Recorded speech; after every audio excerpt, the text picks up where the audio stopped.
Então, começando a nossa gravação, bom dia a todos. Quem começa a nossa conversa para nós tirarmos aí um bocado de dúvidas antes dessa nossa primeira avaliação, talvez eu pudesse começar falando um pouquinho sobre como vai ser. É importante que todos até tenham essa informação, então depois eu queria repetir, né? A nossa avaliação vai ser feita na plataforma do Moodle. A ideia é que as duas turmas vão começar no mesmo horário e acabar no mesmo horário. E começa, então, às 8 horas da próxima quarta-feira e termina às 10h30.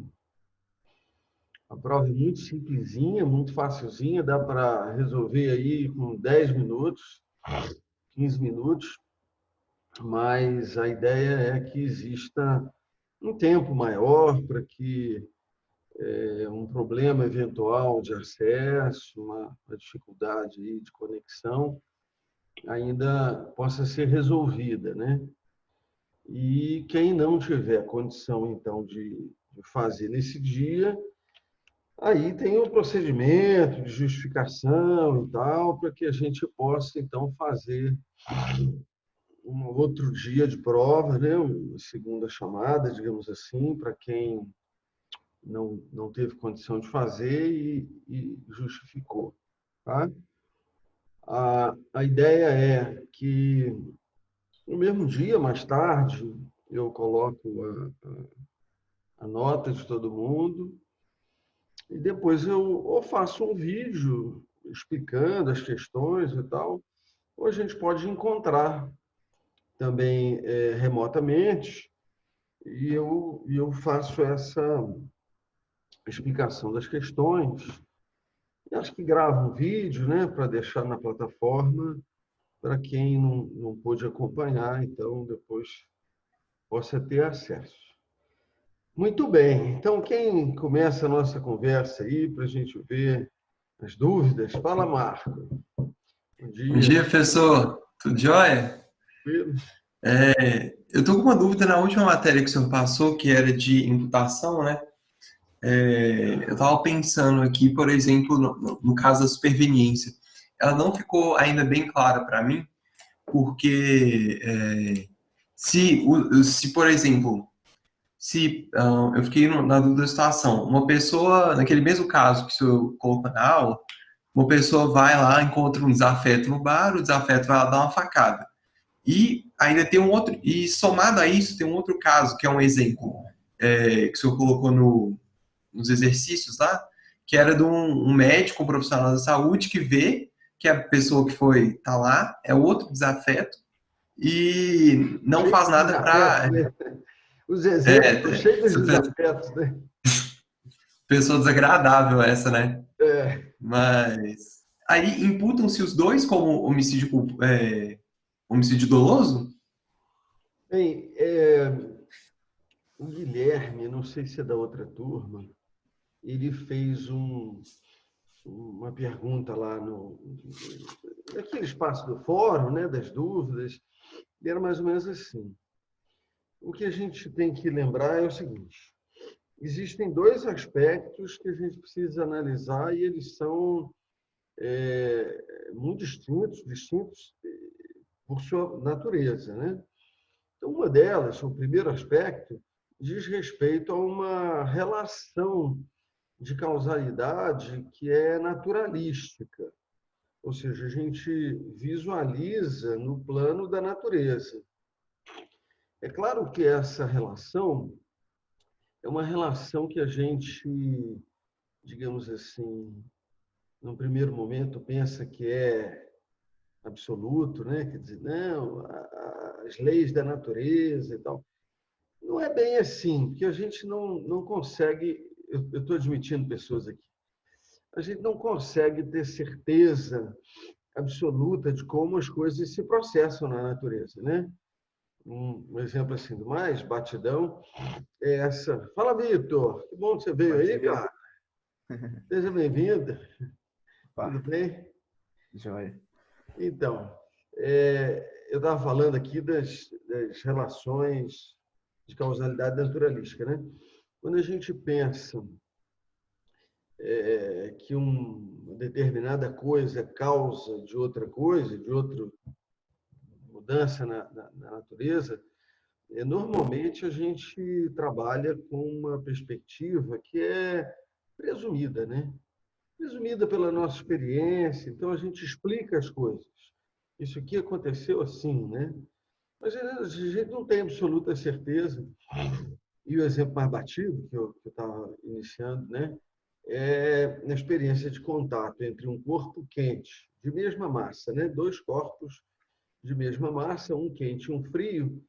A gente sabe que os corpos vão ter uma tendência ao equilíbrio de temperatura, mas a gente não sabe exatamente se é o calor que passa para o corpo frio ou o contrário, que esfria o corpo quente. Enfim, isso também não faz diferença, né?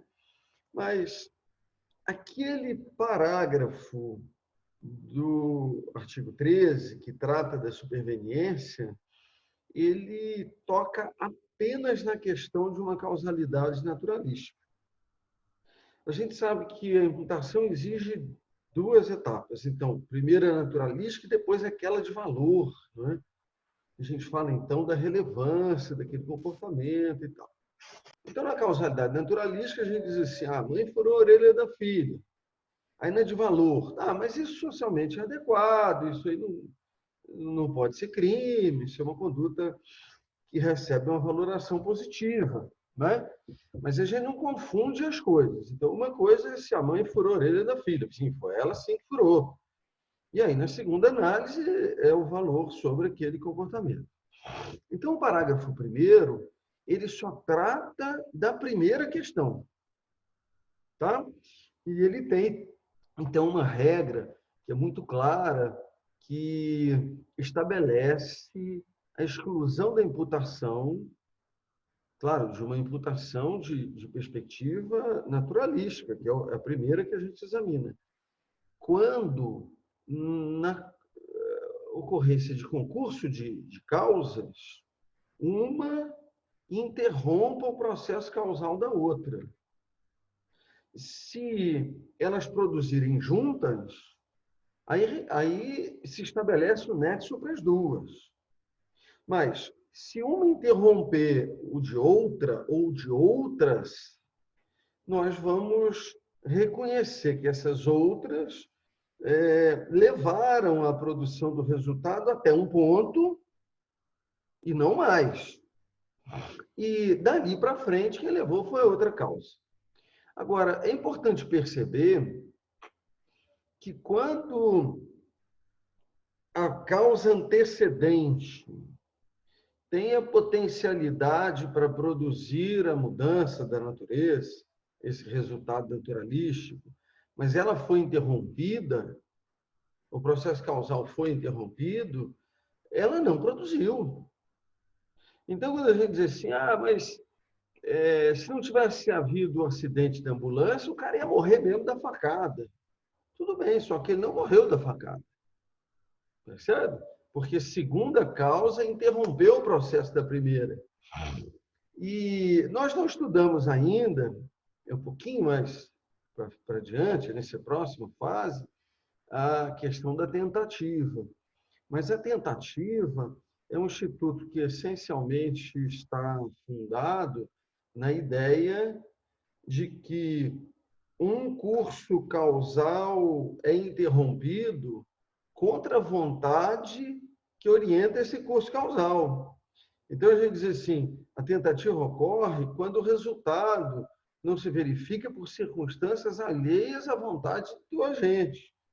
Então, o cara que deu a facada, ele queria matar, perfeito, queria, só que ele não conseguiu, porque aconteceu alguma coisa antes, seja uma coisa intencional ou não, tanto faz.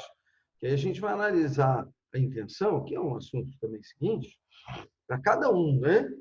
Então a gente diz assim, o cara que deu a facada queria matar, mas o cara que bateu o carro não queria bater o carro. São elementos subjetivos diferentes, então tem consequências diferentes. Mas a gente ainda não está nessa perspectiva, a gente está na questão da causalidade, que é uma questão objetiva, né? E na perspectiva física, a gente percebe assim, é energia, força, né? Então, assim, esse corpo empurrou esse outro, né? Esse corpo aqui, com força, empurrou esse outro. Então, essas questões que a gente está examinando nesse primeiro momento. Tá? Eu consegui, assim, ajudar? Certinho, professor. Ajudou bastante. Muito obrigado.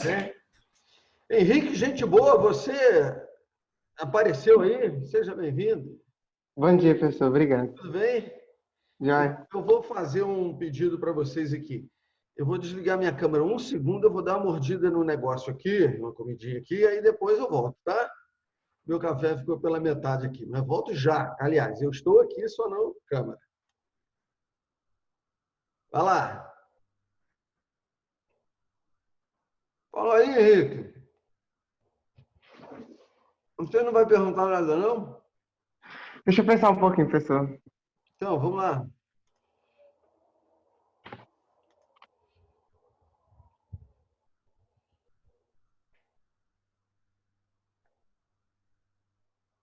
Ô, gente, ninguém está com dúvida de nada, que maravilha.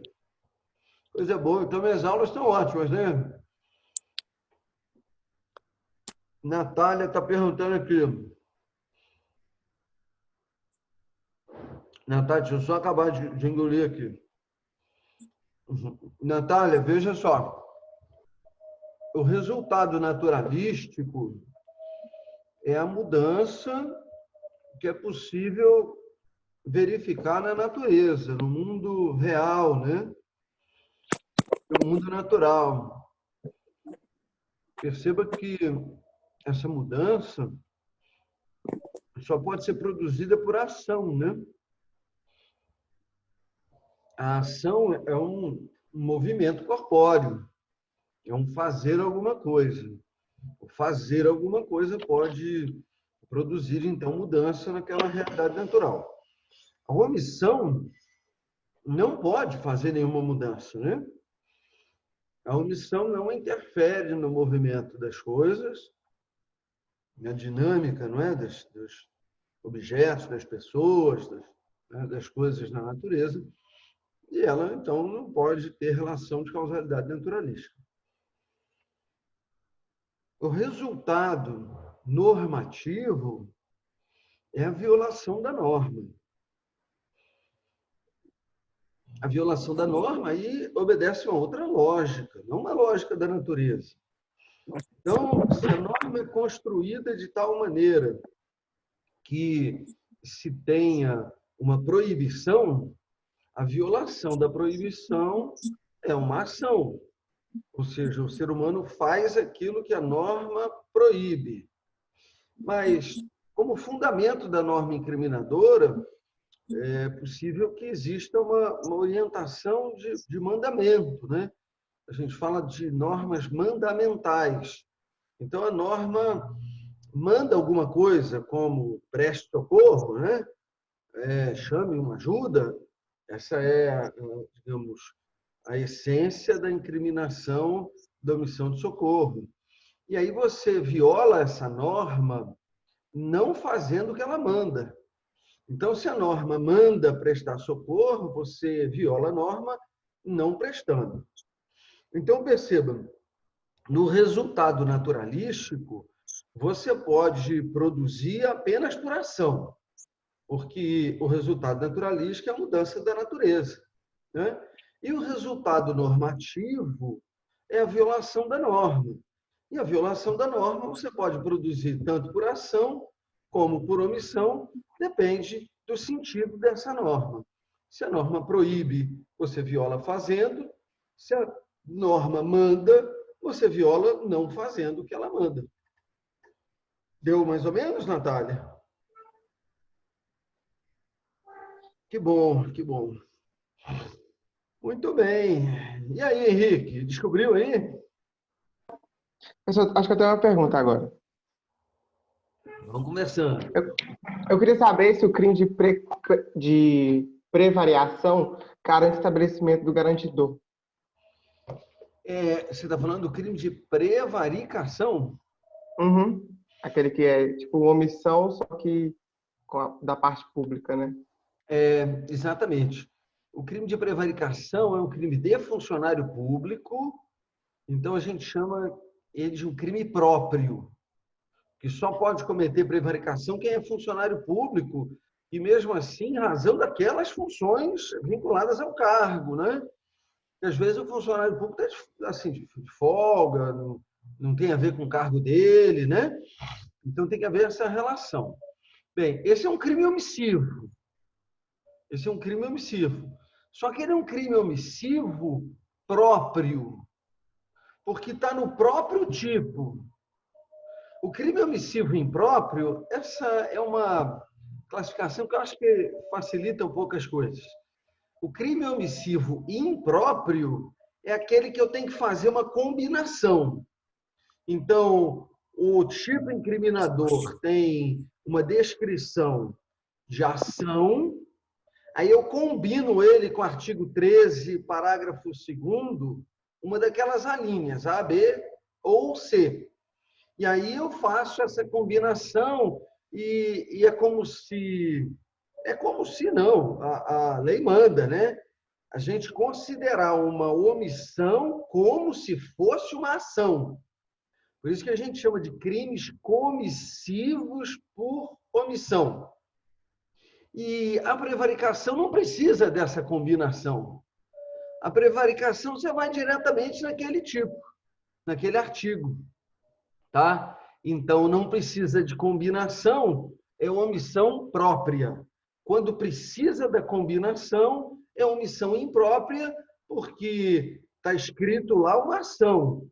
Mas a gente consegue caracterizar um crime de omissão quando a gente combina com o artigo 13, parágrafo 2º, a linha A, ou B ou C. Tá bom?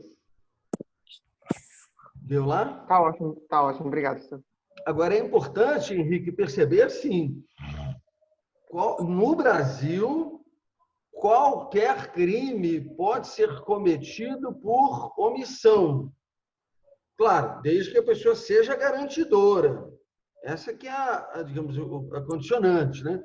Se você é garantidor daquele bem jurídico específico, né? E se você se omitir, você caracteriza ali um crime. Eu digo isso porque, em algumas legislações, o crime comissivo por omissão só é possível em alguns crimes. Por exemplo, assim, em crimes contra a administração pública, aí cabe. Em crimes de homicídio, cabe, mas não cabe em tudo. E, no nosso caso, cabe em tudo. Né? Mas aí eu tenho que caracterizar os requisitos do tipo e os requisitos do 13, parágrafo 2º, lá na sua exigência de dever e poder. Tá? Então, Rafael, você vai falar alguma coisa aí, gente boa? Ué, vai não? E agora? E agora, Vitor? Ninguém tem dúvida nenhuma. Como é que faz? Eu vou dar outra mordida do meu negócio aqui, pode ser?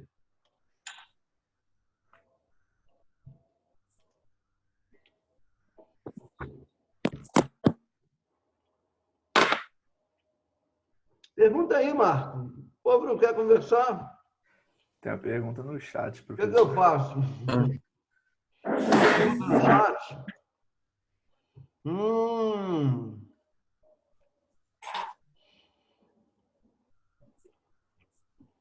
A Laís está perguntando um pouquinho mais sobre causalidade natural ou material. É a mesma coisa, tá, Laís? Tanto material como natural, a gente está se referindo à mesma ideia. Vamos raciocinar com um crime material, que é o homicídio. Quando o homicídio está consumado, e a gente então vai entender ele depois que aconteceu, a nossa explicação é sempre muito fácil. A gente tem um laudo pericial, o laudo pericial então vai olhar o corpo e vai encontrar a explicação. Então, ela diz assim, ele pode dizer assim, a vítima recebeu 3 tiros, um deles se pegou em um órgão importante, ele teve, então, uma hemorragia e acabou morrendo em razão dessa hemorragia. Veja, a ação é o tiro, o resultado naturalístico que nos interessa é o final, porque no percurso nós tivemos uma lesão corporal, outra lesão corporal, mas o conjunto dessas lesões corporais levou ao resultado importante, que é o resultado morte. E aí a gente consegue, então, fazer essa explicação. Antecedente ao tiro, o consequente é a morte. Essa explicação é uma explicação naturalística, uma explicação de natureza material. E a perspectiva da norma? Nesse caso, se verifica um resultado material e também um resultado de violação da norma, que é um resultado normativo. Agora, vamos imaginar que o indivíduo tome um tiro, chega no hospital, aí o médico de novo, Marcão, um desafeto. Aí o médico não atende, ele não presta, digamos, o atendimento com o remédio, com a operação, com o que deveria fazer segundo a medicina. Olha, o que está agindo sobre o corpo não é a omissão do médico. O que está agindo sobre o corpo da vítima é a ação de quem deu o tiro. O médico poderia intervir, não é? Poderia, sei lá, estancar o sangue, fazer um procedimento, dar um medicamento, fazer alguma coisa. Ele não fez. Quando ocorre a morte, a causa material não é a omissão do médico, mas sim o tiro. Isso se dá no mundo naturalístico. Mas, segundo a norma, se o médico era o garantidor, vamos imaginar que ele estava no hospital público, ele tinha obrigação de atender, ele era funcionário público. Se ele não fosse funcionário público, também teria obrigação por contrato, né? Ele é o médico de plantão do hospital privado, ele tem que atender as pessoas, esse é o contrato que ele faz. Nós vamos ter uma violação da norma por omissão, sem que aquele médico tenha causado, na realidade material, nada. Ele não causa coisa alguma, na realidade naturalística, mas ele viola a lei. E, claro, é o que basta, porque nós vamos estudar isso quando examinarmos o tema da tentativa. Existem crimes que a descrição típica já nos mostra que, para que ele esteja completo, é necessário que aconteça alguma coisa na realidade. A gente chama, então, de crimes materiais. O homicídio é um crime material. O homicídio, para estar completo, a vítima tem que morrer. Mas existem crimes em que existe um resultado material previsto, só que ele não é necessário para o crime ser considerado completo. Quando a gente tem lá o crime de sequestro para fim de extorsão, o pagamento do resgate não é necessário. O crime está consumado só com o sequestro, que é também um resultado, né? Porque a pessoa era livre e ela ficou privada da liberdade, né? E tem crimes que não têm resultado nenhum. São crimes de mera conduta. A gente chama de crimes de mera conduta porque basta um comportamento que é considerado proibido, como, por exemplo, dirigir sob o efeito de álcool ou drogas, né? E não precisa atropelar ninguém. Só a direção com esse efeito seria considerada criminosa, né? Então, o resultado material, ele existe em alguns crimes, mas não em todos. Mas o que existe em todos os crimes? Todos. A violação da norma. Então, quando a gente lê o artigo 13, que diz o resultado de que depende a existência do crime, ora, então todo crime depende de um resultado. Qual é esse resultado? Se nós temos crimes que não têm resultado material e todos os crimes têm resultado normativo, então é esse que a gente tem que entender que o artigo 13 se refere. Ok? Fala aí, seu Henrique. Professor, eu estava pensando aqui sobre a teoria da equivalência e como é que a tentativa vai entrar dentro dessa esfera. Porque fala que o direito penal não pode ser constituído em cima de abstração estática. Então, como é que a gente considera até onde aquela ação teria chegado, sendo que a gente não pode abstrair? Tipo, eu não posso ficar imaginando e se eu tenho que lidar com os fatos, mas aquilo não foi consumado. Eu não tenho certeza do que poderia ter acontecido. Como é que é isso na prática? Se percebe que realmente isso que você falou é muito importante.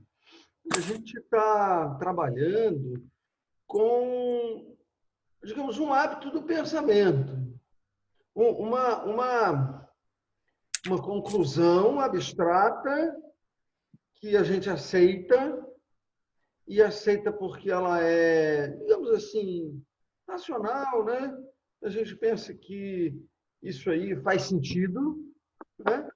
Mas a gente diz assim, exemplificando o que você falou, o indivíduo deu um tiro no outro, o outro, então, ficou ferido, foi socorrido, foi para o hospital, e aí o médico levou ele para a sala de cirurgia e colocou os equipamentos e tirou as balas e, no final das contas, deu sangue para ele e, no final das contas, o cara viveu. E aí a gente olha para isso e a gente diz assim, bem, se o médico não tivesse operado, o cara teria morrido. Olha, isso é um raciocínio. A gente não tem certeza absoluta. Não é? Talvez não tivesse morrido. Mas é porque a gente considera dados da experiência. A gente diz assim, olha, tem essa informação aqui. O cara perdeu muito sangue, não dá para viver com esse sangue. Ele teria que ter tomado sangue. Então, o médico foi lá e fez a transfusão. A pressão caiu, ele ligou no equipamento. Então, todas essas coisas vão dando para a gente informações que a gente interpreta. Mas, Henrique, o importante é que, nesses casos, houve um início de ação. O fundamento da tentativa é que existe uma ação iniciada que foi interrompida. Que se ela não for iniciada, aí não tem jeito. Não tem. É o que fala o artigo 31. Se as pessoas combinam o crime, têm vontade e tal de realizar, mas não fazem nada, então não tem como incriminar. Mas quando a gente incrimina na tentativa, que é um assunto que a gente ainda não viu, né? Está na outra parte, em seguida, né? A gente percebe alguma coisa que foi feita indevidamente, quer dizer, a proibição para aquilo, só que a gente conseguiu impedir, ou alguém que interviu, né? Conseguiu impedir que chegasse no seu resultado mais grave. Foi interrompida. E aí a punição é menor, porque o que aconteceu foi menos do que o crime consumado previa. Então, se o crime consumado previa a morte, a pena é maior. Se foi possível impedir a morte, a pena é menor, porque o dano é menor, não é? Mas, para ter punição, tem que ter início de execução. Tá? Tem alguém aqui que está... Deixa eu ver se eu desligo aqui. Vamos ver se melhora. Estou fazendo um monte de coisa aqui e a gente está ouvindo.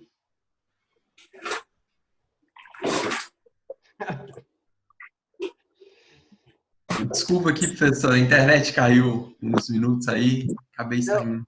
Não, seja bem-vindo de volta. Eu não sei se eu acho que é o Rafael que está com o som ligado e a gente está ouvindo tudo aí. Laís, que bom então, acho que deu certo, né? Vamos lá, Henrique, o que você achou? Não, eu achei ótimo. É porque estava difícil entender essa parte, mas agora deu para entender.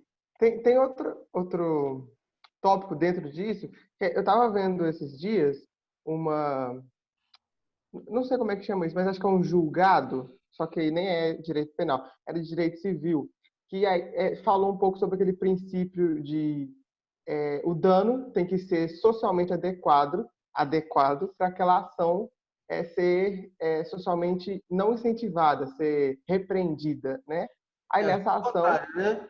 O dano tem que ser inadequado, né? isso. Inadequado, isso, perfeito. Mas essa mesma lógica aplica no penal, é isso aí. Uhum. Exatamente, porque tipo, a pena não pode ser, ela tem que ser uma pena social que seja socialmente adequada para repreender aquela ação. Mas ela não pode não existir para aquela ação inadequada para que não tenha um vácuo, né, de poder jurídico.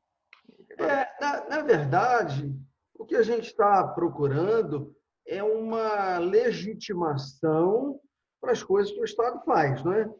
Então, a gente diz assim, a prisão é uma resposta adequada para o crime violento.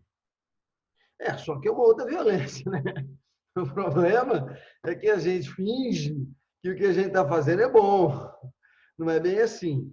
É claro que quando a gente compara com as penas que eram aplicadas antes, não é? Porque a prisão não surge como pena.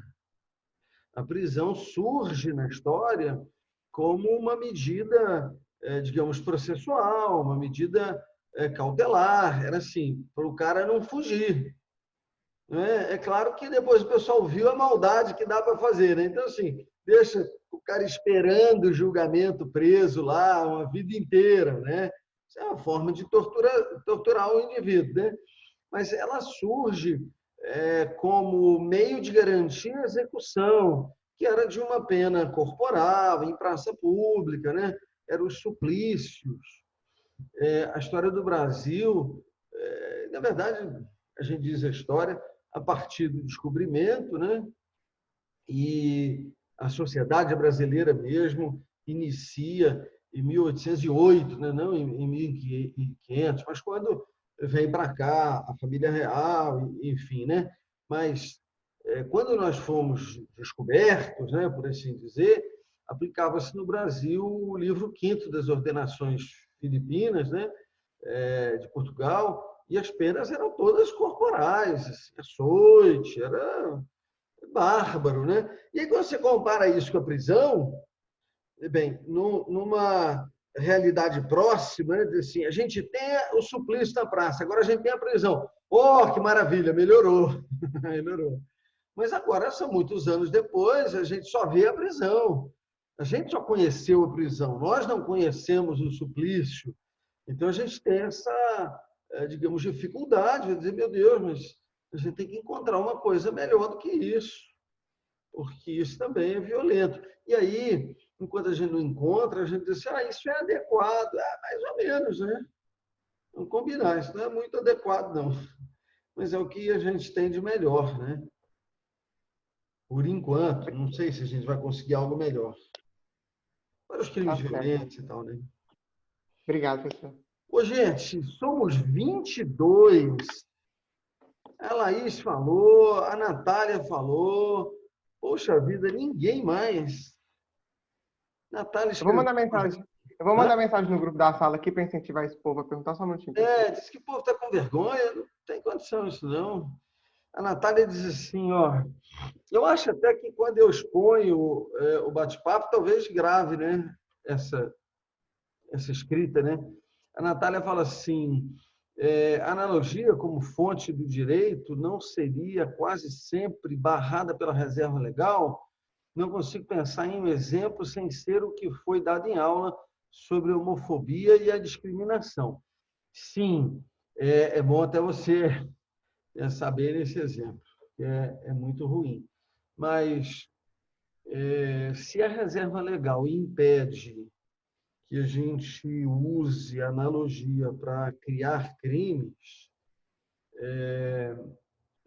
a reserva legal não impede que a gente, digamos, faça aplicação de benefícios ou, digamos assim, considerações de aplicação de institutos, né, que venham a beneficiar aquele réu condenado, né? E isso acontece tanto no direito penal como no processual penal. Para vocês terem ideia, o Código de Processo Penal Militar é um outro instituto que sempre há um esquecimento do legislador, né? Então, o Código Penal Comum, perdão, Processual Penal Comum, nós vamos ter previsão para que o interrogatório do réu se faça ao final da instrução. O que isso quer dizer? Ouve-se as testemunhas, faz-se a perícia e tal, aí o réu é o último a falar.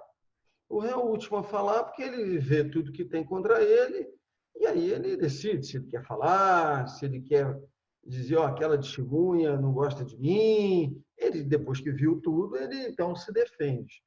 Mas isso é uma construção recente, porque até pouco tempo o réu era o primeiro a falar e a gente tinha, vamos combinar, mais ou menos uma perspectiva de dizer assim, vamos ver se ele cai em contradição, vamos perguntar primeiro para ele, depois a gente vê se ele está falando a verdade. E aí, com a compreensão melhor, não é, da ampla defesa, se mudou o interrogatório do primeiro ato para o último ato. Aí o Código de Processo Penal Militar não teve mudança. E aí se entendeu que, ora, embora não haja essa previsão no Código de Processo Penal Militar, a razão que fez com que houvesse a mudança no Código Penal de Processo Penal Comum é a mesma que nos leva, então, a aplicar essa regra. Isso é uma analogia até contra a disposição expressa do Código de Processo Penal Militar, que o Código de Processo Penal Militar fala em interrogatório no começo. E aí a gente diz assim, não aplica no começo, aplica no fim, que a gente não está querendo pegar o réu e tal.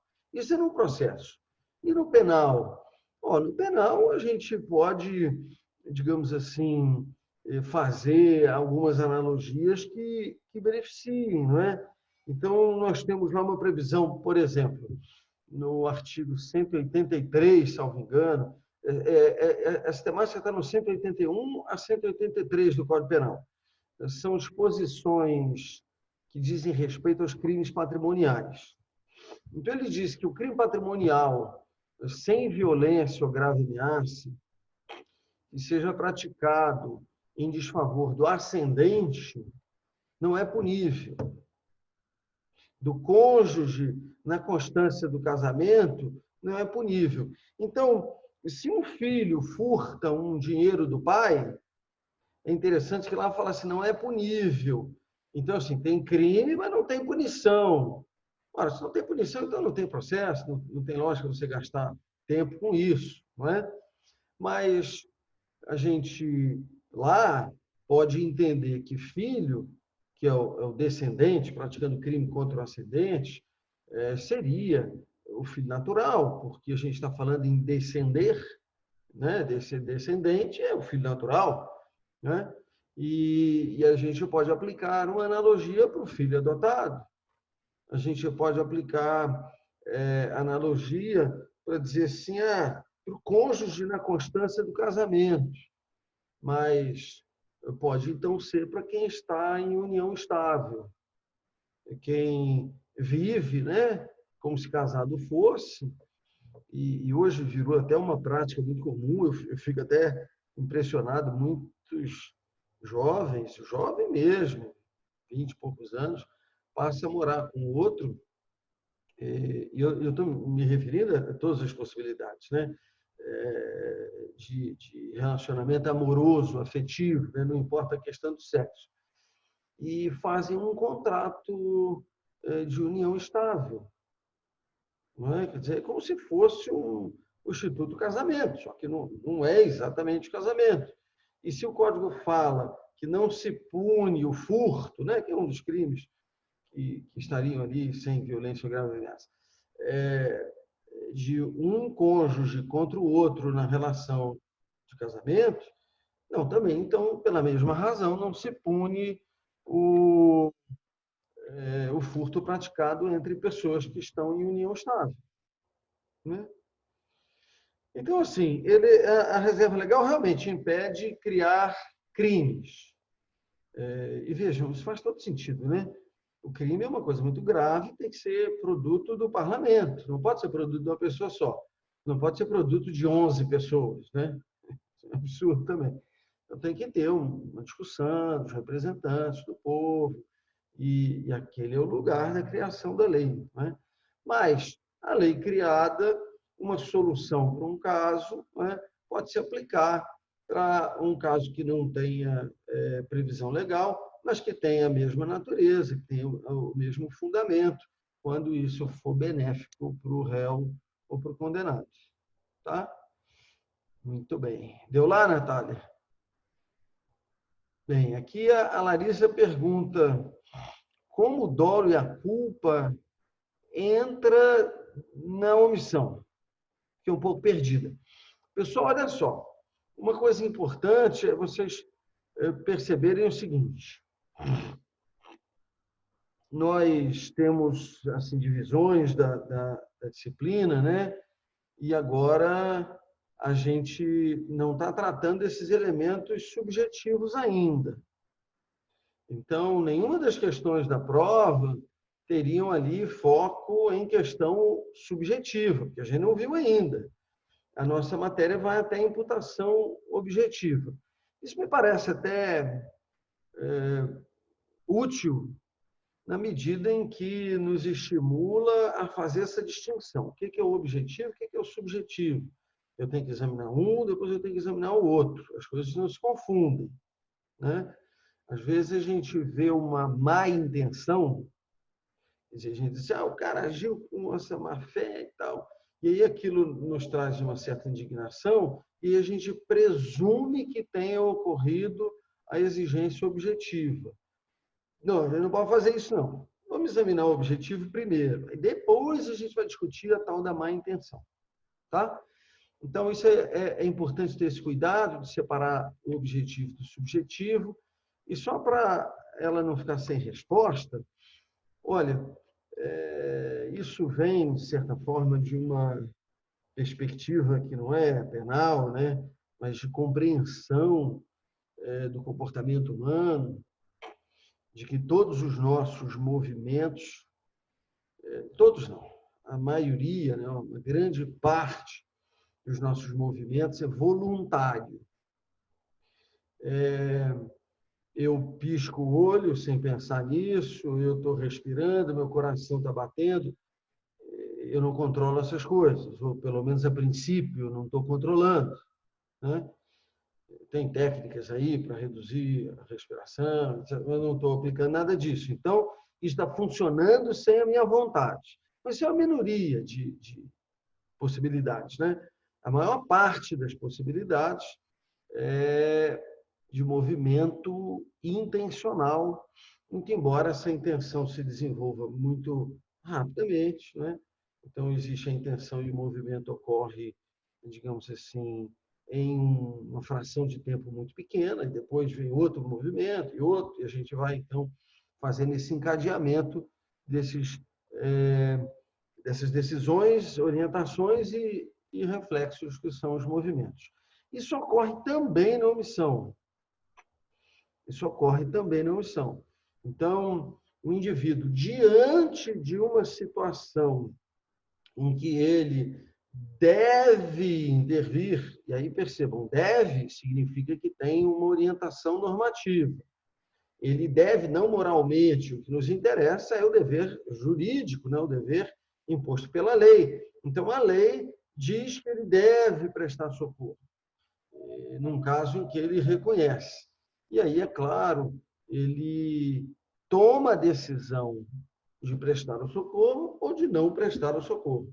Se ele toma a decisão de prestar o socorro, ele vai fazer coisas, ele vai se aproximar, vai pegar a vítima, vai pegar um telefone, chamar alguém, ele está fazendo movimentos intencionais que são, digamos, antecedidos de uma decisão.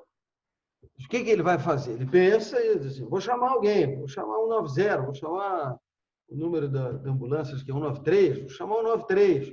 Então, ele vai, digamos assim, tomando decisões. Agora, se ele não vai socorrer, ele pode tomar uma decisão por fazer alguma coisa diferente, como, por exemplo, eu vou sair daqui, eu vou entrar no carro, vou dirigir, vou para outro lugar.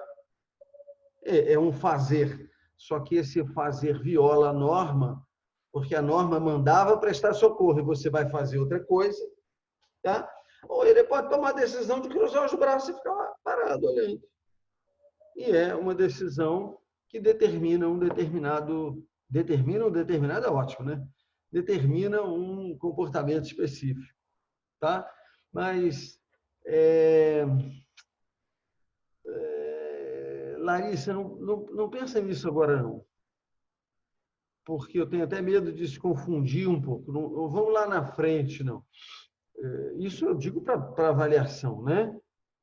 Porque é muito importante que vocês não se impressionem com as intenções nesse exame prévio, que é um exame do aspecto objetivo. Então, primeiro vamos ver o que foi feito ou não foi feito. Depois vamos examinar qual era a intenção. Aí tem outras questões, né? A gente vai decompor essa intenção entre compreensão do que está acontecendo, vontade de intervir, vontade de ficar omisso, né? De não intervir. Mas essa é uma questão que vai um pouquinho para frente e é muito importante que a gente identifique primeiro o objetivo. Álvaro já quer assim, mastigado, assim, que a prova vai ser aberta ou se vai ser fechada.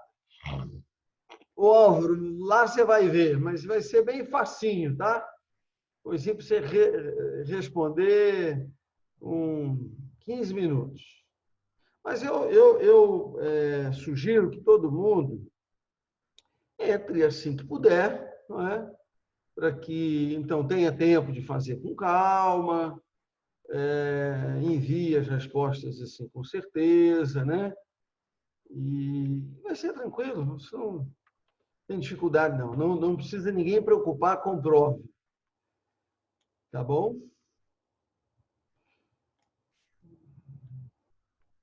A Natália é uma das que mais conversa aqui. Eu agradeço muito a Natália e não sei quem é. É triste assim, né? Eu vou passar o semestre, não vou conhecer ninguém, né? Só conheço o Marco e o Henrique aqui. Só. Conheço a Irene também. Muito bem. Natália, olha só. Imunidade absoluta em matéria penal diz respeito à não caracterização de crime. Imunidade absoluta em matéria processual diz respeito à impossibilidade de processar e julgar aquele indivíduo. É claro que isso é exceção. Tanto a penal quanto a processual são exceções da exceção, né? No penal, a gente tem mais casos. Então, parlamentares, advogados e promotores na discussão da causa. É claro que as partes não discutem com o juiz, elas discutem entre si. Então, uma parte não pode xingar o juiz, né? O juiz não está discutindo, ele não está no debate, né?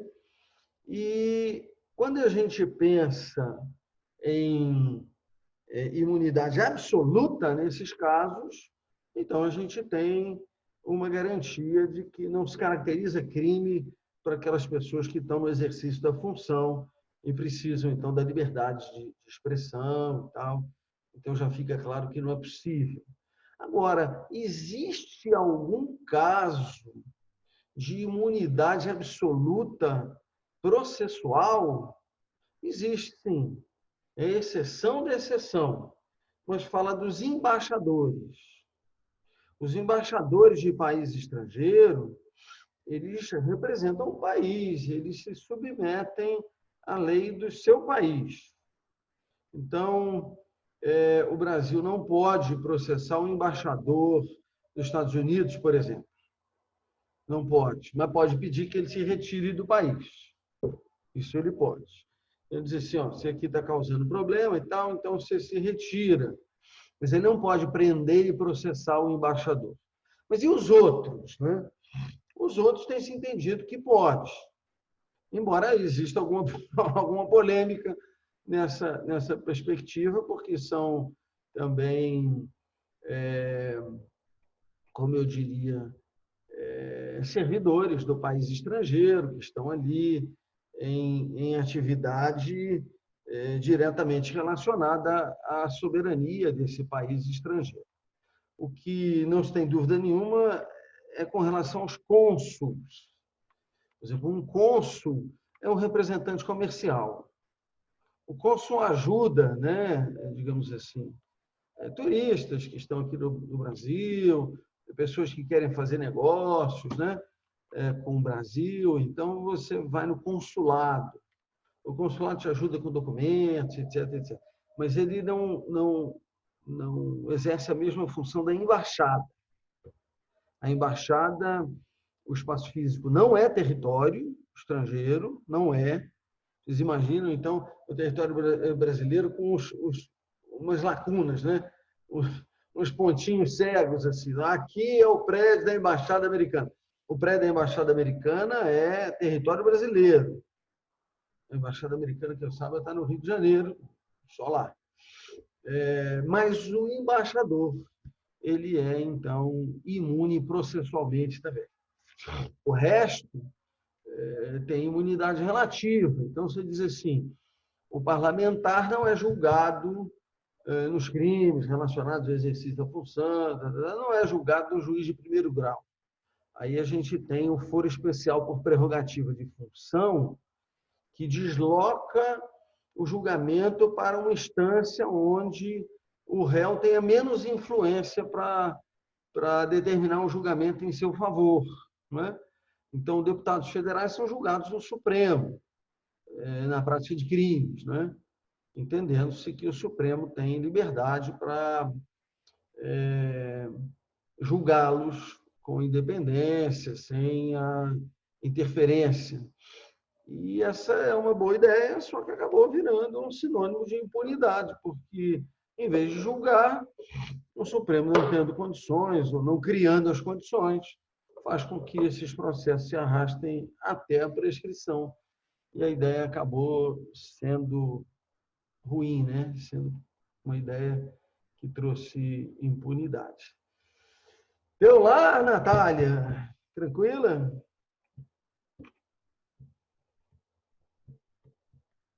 Muito bem. E aí, gente? Natália, assim, eu joguei uma assim, abre sua câmera para eu te conhecer, ela não deu bola. Esquivou. E aí, gente, quem mais faz aí alguma colocação interessante?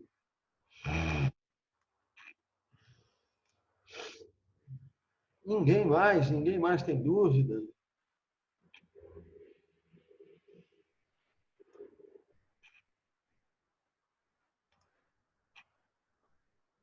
E agora? Constrangimento no ar.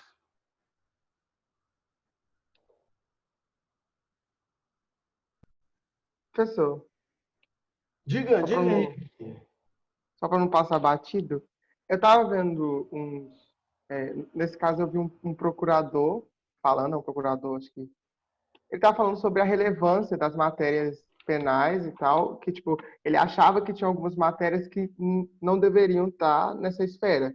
Aí ele estava falando de furto, tipo, tratando crimes com juízo de valor, falando o que era relevante, o que não é.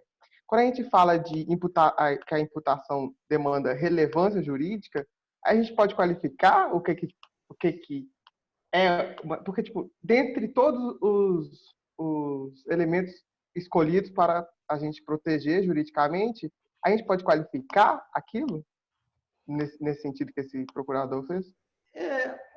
O que ocorre é que a gente tem que perceber os limites da nossa atuação, né? Uma sociedade democrática tem como pressuposto que o poder emana do povo. Esse povo é uma multiplicidade de pessoas, um complexo de pessoas. E ele, então, cria estruturas de manifestações sempre parciais desse poder, né? Então, o que eu quero dizer? O judiciário pode um pouco, o legislativo pode outro pouco, o executivo pode outro pouco, né? A gente não tem uma pessoa que pode tudo. Então, essa divisão de poderes entre as funções, né? Você vê que no judiciário tem as competências. Então, assim, o juiz é juiz de Belo Horizonte, então ele não pode falar sobre as coisas de Nova Lima. Essa divisão, ela cria, digamos assim, mecanismos para evitar, digamos, o excesso de poder, não é? E a orientação da relevância é uma orientação que se aplica por todos esses que têm uma parcela de poder. Então, a gente tem o legislativo escolhendo crimes. Quando a gente fala, por exemplo, em descriminalização, a gente tem a primeira ideia de uma lei que revogue outras, ou artigos, né? Então, uma lei poderia revogar o crime de estelionato, por exemplo, que também recebe muita crítica, né? Que diz assim, mas isso aí devia ser resolvido no cível, se o cara passou um cheque sem fundo e não pagou, por que isso vai ser crime? Não é? Isso devia ser uma questão para levar no cível, para cobrar. Tem fundamento, isso é um bom argumento. Mas o problema é que a gente tem o legislativo fazendo esse primeiro exame. Tá? Se o legislativo sinaliza num sentido, cuidado, porque, em especial, o Supremo, e muita gente acaba caindo nessa tentação, o Poder Judiciário não pode simplesmente revogar uma decisão política do legislador. Então, enquanto é crime, é crime. Enquanto a lei não revogou, é crime.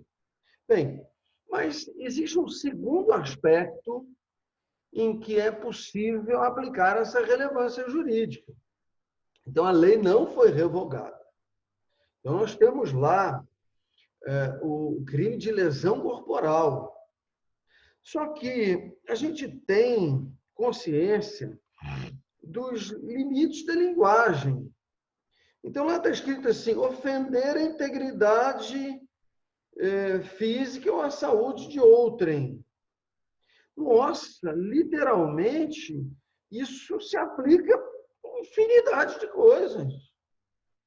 E aí a gente é desafiado a fazer um novo juízo de relevância, agora dentro do nosso quadrado, né?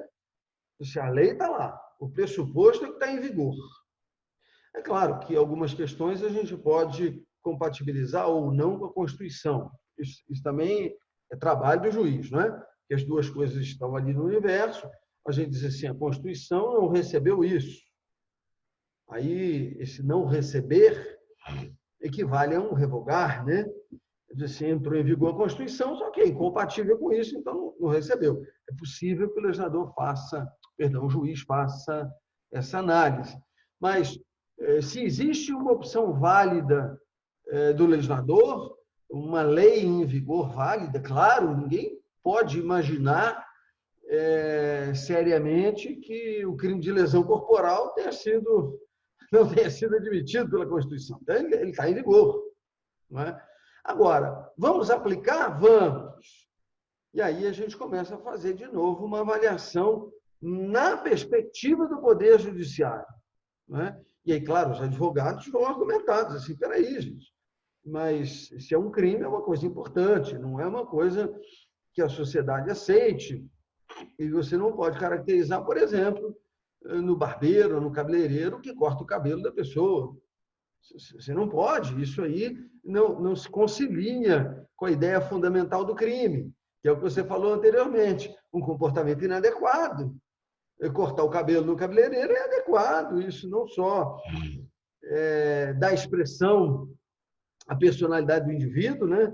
Tem gente que gosta de cabelo grande, curto, corta de um lado, deixa grande do outro. É uma opção que a pessoa tem, uma liberdade que a pessoa tem, não é? E a gente não pode tolher essa liberdade a pretexto de caracterizar um crime de lesão corporal. Bem, mas eu não sei se... Eu acho que não. Eu tenho um vídeo que é assim, até muito forte, em que o indivíduo, querendo punir a mulher, que ele entende está traindo com um primo e tal, a mulher está sentada com a criança no colo, ele manda filmar, ele então começa a explicar que ela é uma pessoa desonrada, não sei o quê, porque estava traindo com o primo, e ela com o cabelo grande, ele com uma tesoura vai cortando o cabelo dela, baixinho, como forma de punição a ela. Nossa, agora o contexto é outro. Agora eu interpretei aquilo. E, não, agora isso é inadequado. Agora isso é crime de lesão corporal. Na minha perspectiva, até é possível falar-se em tortura, mas a tortura tem uma exigência de grave sofrimento físico e tal, ou moral, claro, também.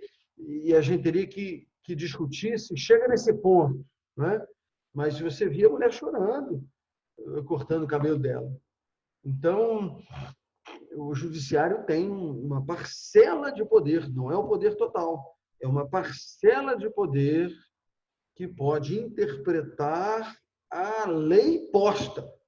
Ele não pode revogar a lei, que seja juridicamente válida. E ele diz assim, ela aplica aqui e não aplica ali. Você não aplica na mãe que fura a orelha da filha, recém-nascida, para colocar um brinco, não aplica no indivíduo que corta o cabelo no cabeleireiro, no local ali, para a aparência, a higiene das pessoas, e não aplica no médico que dá um medicamento e aí tem o efeito colateral, porque conhecido o efeito colateral, o Estado, pelo órgão competente, que é a Anvisa, autorizou o remédio. Se autorizou comercializar o remédio, como é que pode ser permitido e proibido ao mesmo tempo? Não tem jeito. Aí a gente está interpretando num sentido de coerência. Então, se o remédio foi utilizado conforme orientação, quer dizer, olha, isso aqui não pode tomar demais, porque senão pode dar tal efeito. Mas ainda que tomando na dose recomendada 1 em 1 milhão dá um efeito, então você tem que aceitar. É aquela última perspectiva, né, da tolerância social a situações de risco. Diz assim, pô, deu azar. Mas é isso. A própria vacina, né? Todo mundo quer a vacina, mas já tem relatos de alguns efeitos colaterais. Mas como é que é isso? A gente proíbe por causa do efeito colateral? Não. Quem tiver efeito colateral, segura a onda dele, porque o benefício da vacina é muito maior do que o efeito colateral que pode acontecer com um número muito reduzido de pessoas, né? E a gente está vivendo sempre, né, nessa perspectiva de análise de custo-benefício. Então, a gente diz assim, isso aqui vale mais autorizar do que proibir. Ah, mas se alguém sofrer aí, aí tem jeito, né? Se fosse possível autorizar só comportamentos absolutamente seguros, seria ótimo, mas não é. Então, você pode dirigir carro, mas cuidado, de vez em quando bate. É assim. Você pode andar de motocicleta, mas cuidado, de vez em quando cai. E aí, a gente tem que ter essa interpretação. Falei demais aí, eu estou também empolgado que vocês estão inibidos aí para falar, então eu dou as explicações compridas. Deu lá, Henrique? Deu sim, professor. Obrigado. Viu? Então, vamos mais um pouquinho, gente? O professor, nesse exemplo que o senhor citou da vacina, então, bancando advogado do diabo aqui, a gente poderia dizer que o Estado, então, tem a posição de garantidor e, vamos supor assim, se fosse forçada a vacinação, ele entraria na... Ele teria criado o risco da ocorrência do resultado do efeito colateral? Ou é totalmente inviável fazer uma análise dessa? Olha só, por enquanto, nós só temos responsabilidade de pessoa jurídica para crimes ambientais. E ainda nessa perspectiva existe um entendimento que é complicado, que, digamos assim, predomina, de que as pessoas jurídicas de direito público não estariam sujeitas à responsabilidade penal. Existe uma proposta de novo Código Penal. Nessa proposta, amplia-se essa possibilidade de responsabilidade de pessoa jurídica, como em vários países do mundo, Portugal, Espanha, para uma relação muito próxima, né, da nossa língua. É possível responsabilizar por crimes de corrupção, lavagem de dinheiro, uma série de crimes. E essa proposta brasileira não chegaria aos crimes contra a saúde pública. A proposta fala em crimes ambientais, contra a ordem econômica e financeira e contra a administração pública. Tá? Então, no Brasil, isso não está no horizonte, não está próximo. O que a gente já pode pensar hoje são as pessoas físicas que administram aspectos importantes em nome do Estado. Então, você poderia dizer assim, aí o Dória, aí sim, aí vamos pensar no Dória. Se o Dória obrigasse as pessoas a tomar a vacina. O problema que acabou tendo alguma dimensão, o pessoal discutindo e tal, se pode ou não pode obrigar a tomar a vacina. E é uma questão de altíssima complexidade. Altíssima complexidade, porque a gente tem dois princípios, né, dois interesses importantes que estão ali se enfrentando. Não é? Quando a gente pensa, vamos sempre tentar fazer esse exercício de raciocínio. Quando a gente pensa que a vacina em si é autorizada, o uso da vacina que leva a um efeito colateral, seja ele brando ou seja ele a morte, vai ter que ser tolerado. Porque senão a gente teria essa contradição de dizer assim, pode usar o remédio, mas quando tomar o remédio e morrer, quando tomar o remédio e ficar com algum desconforto, eu vou te punir. Então, é uma contradição. Eu posso ou não posso usar o remédio? Se eu posso usar o remédio, você não pode entender que quando ele traz uma consequência, há a possibilidade de responsabilizar pela consequência. Tá?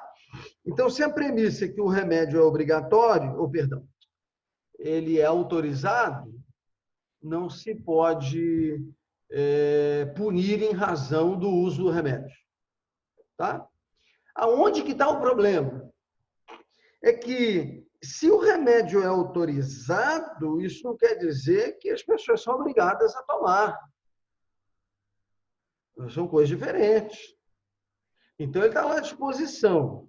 Então, quando a gente diz assim, eu não quero tomar, o que vem à nossa percepção é que existe um âmbito de autonomia em que a pessoa pode decidir se toma ou não toma.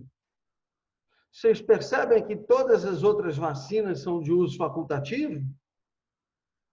Nenhuma vacina é obrigatória. Você diz assim, eu vou na sua casa, vou mandar o exército na sua casa e te levar à força para tomar a vacina. Não é assim. Você até diz, ó, você deve vacinar os filhos, mas se não vacinar o exército, vai lá na casa, vai pegar o menino, vai levar no posto de saúde, percebam? Né? Então, se a gente chegar a esse ponto, há sim uma violação à autonomia da vontade. Quando a gente pensa em crianças, aí é um pouco mais complexo. Mas vamos dizer um adulto. O adulto não quer vacinar. Foi até interessante, ontem eu vi uma notícia que eu fiquei assim, meu Deus, como é que a pessoa é tão altruísta, né? Tão bacana. Uma senhora de 100 e tantos anos falou assim, vou tomar não. Dá a vacina para um jovem, uma pessoa que vai viver mais. Ela recusou a vacina num asilo. Eu, se fosse agente de saúde, teria tentado convencê-la. Mas ainda assim o argumento dela é importante, é altruísta e manifesta a autonomia da vontade. Aí, pelo outro lado, se uma parcela da população não quiser tomar a vacina, essa parcela pode contaminar pessoas que querem se livrar da doença e ainda não tiveram a condição de tomar a vacina, né? A autonomia da vontade, ela acaba afetando terceiros. Então, a sua decisão individual de não tomar vacina pode afetar um terceiro que gostaria de ser protegido da doença. Aí criou esse conflito entre a autonomia da vontade individual e proteção da saúde pública. E aí, como é que fica? Quando eu coloquei para você assim, proteção da saúde pública, aí você diz público contra o individual. Parece que a resposta está clara, né?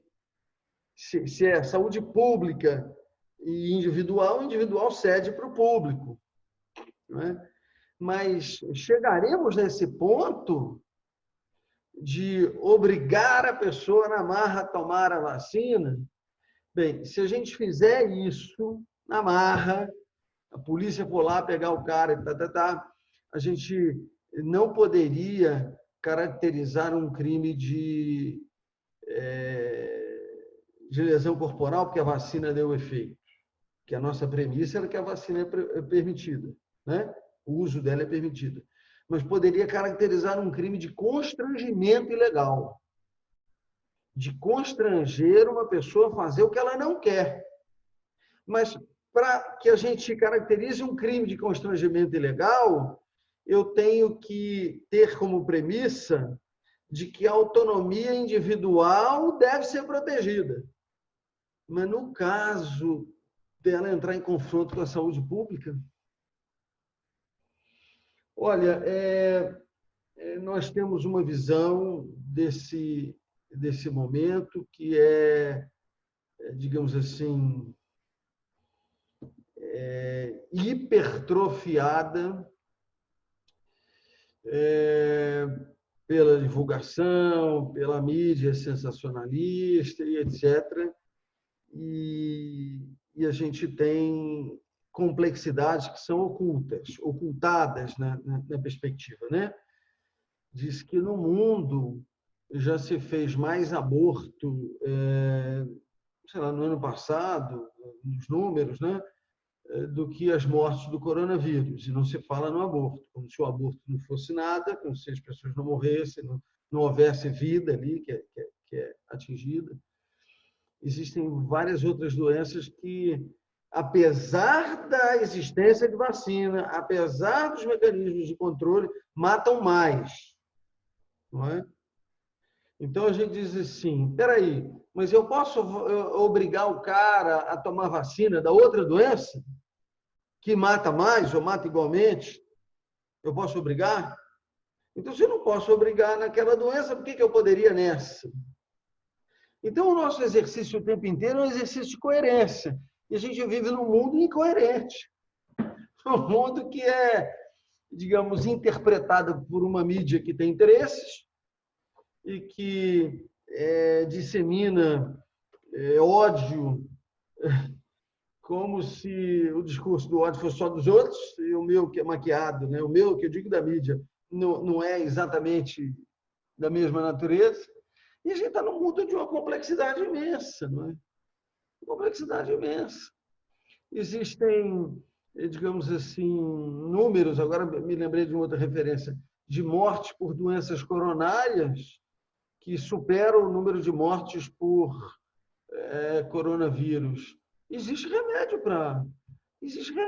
para controlar problemas coronários. O exército vai na casa da pessoa e manda ele tomar o comprimido. Diz assim, trouxe aqui o remédio com um copo d'água, você vai tomar o comprimido. Aí mais tarde eu volto aqui, você vai tomar de novo. Quer dizer, isso claro que praticamente já é inviável, né? O Estado obrigar as pessoas a tomar comprimidos ou injeções. Porque comprimido ou injeção é a mesma coisa. Então, eu tenho um medicamento e eu tenho, claro, uma autonomia muito grande, seja uma autonomia da vontade mesmo e uma autonomia prática. Porque se eu não tomar, o Estado, para me obrigar a tomar, tem uma dificuldade imensa. Não é? E é uma questão muito, muito complexa. Vão ocorrer, com certeza, alguns efeitos colaterais. E se a vacina é autorizada, a gente não pode punir pelos efeitos colaterais, como a gente não pune com relação a ministrar qualquer outro remédio que tenha efeito colateral. Não é só a vacina que tem. Normalmente, todos os outros remédios também têm. Então, a gente tem que guardar a harmonia, né? Se a gente não pune pelo efeito colateral do remédio A, B, C, D, E, por que eu vou punir só da vacina? Não tem lógica. Você vai ter que tolerar. É uma questão de tolerância social, né? Daquele remédio e coerência. É autorizado, então não pode ser crime. E a questão da obrigatoriedade. É muito bonito de discutir, mas na prática, como é que fica? Quem que vai te obrigar, se você não quiser? Não vai ficar nem sabendo.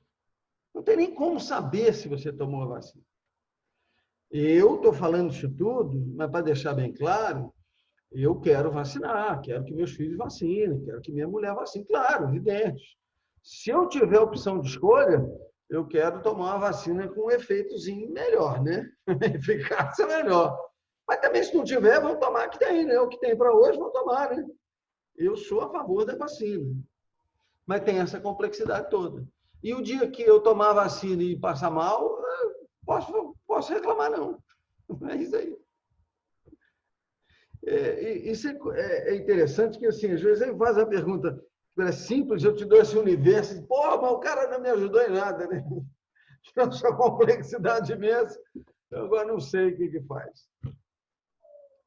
Eu acho que é bom perceber como a questão envolve assim, vários pontos para a gente examinar, né? Não é uma coisa simples, é realmente complicado. E aí, meu povo, quem está conosco? Quem fala mais um pouquinho? Natália disse que estava acordando. Já acordou, Natália? Faz outra pergunta aí. Você é boa. Eu não acordei direito ainda não, mas eu tenho uma outra pergunta. Professor, a minha dúvida são quanto aos crimes praticados em aeronaves ou embarcações públicas ou privadas. E aí que tem o conflito de leis. Eu não entendi muito bem sobre as embarcações públicas. Só elas que vão ser penalizadas pela lei brasileira? Eu vou fazer o seguinte, eu vou compartilhar aqui o código para a gente examinar, tá? Essa questão, ela é simples. Eu tenho que olhar com calma o que está lá na lei, tá? Então, vamos lá. A gente vai conseguir perceber... isso aqui é o Código Penal, eu abri aqui na internet, tá? Então, a gente tem uma noção básica que diz assim, aplica a lei brasileira no território brasileiro. Essa é a primeira noção que é intuitiva, né?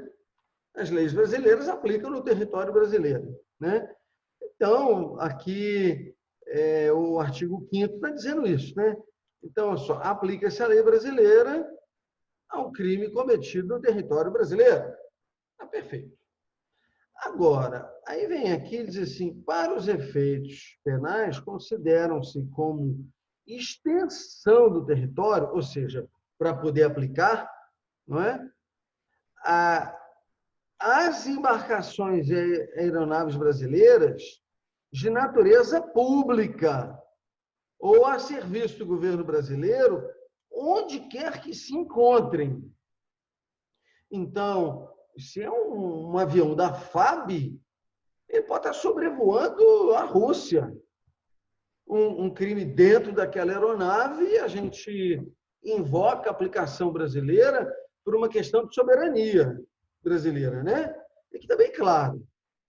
Aí aqui está dizendo assim, ó, bem como as aeronaves e embarcações brasileiras mercantes. Mercantes, e isso é muito interessante porque tem um aspecto que causa confusão, né? A marinha mercante. A marinha mercante é organizada ali com base em postos, né? Tem lá o contra-almirante, almirante, não sei o quê, aqueles postos que são próprios de uma instituição militar. Mas a marinha mercante, ela faz mercância, ou seja, ela faz comércio. Ela não é uma instituição militar como é a marinha de guerra. Né? A marinha de guerra é uma das forças, né? Então, exército, marinha e aeronáutica. Na é verdade, marinha, que é a primeira, mais antiga no mundo, a perspectiva é marinha, exército e aeronáutica, que é a última, né?